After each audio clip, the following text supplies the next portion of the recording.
Essa questão fala sobre um circuito elétrico montado com 5 resistores. R1, R2, R3, R4, R5.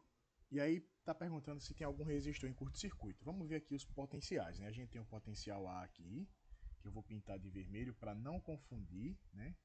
Aqui a gente tem o potencial A, que basicamente esse potencial ele vai ser aplicado também aqui, né?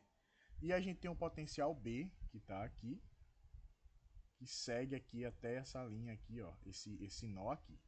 E esse outro nó também faz parte do potencial B.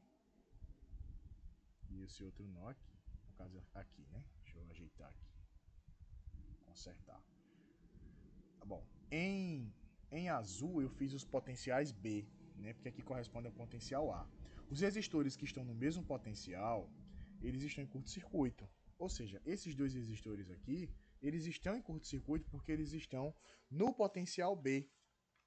Ou seja, como eu falei,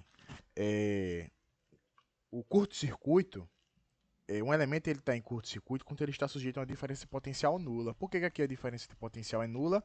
Porque para ter algum valor, não deveria existir isso aqui, ó. Aí sim, existiria só o R1 e o R2. Porém, ambos, tanto o R1 como o R2, ou tanto o R2 como o R3 e R4, eles estão sujeitos ao potencial B.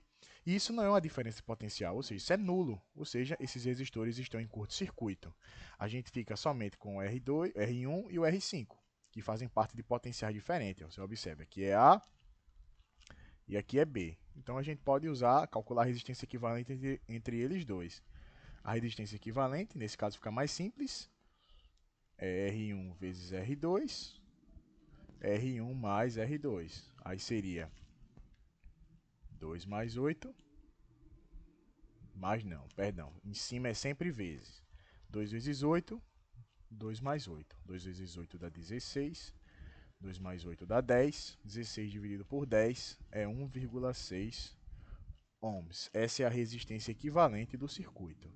Os resistores que estão em curto-circuito são R2, R3 e R4, porque eles fazem parte de um mesmo potencial elétrico, não deveria, né? Porque para existir a diferença de potencial elétrico, eles têm que estar em potenciais diferentes no circuito.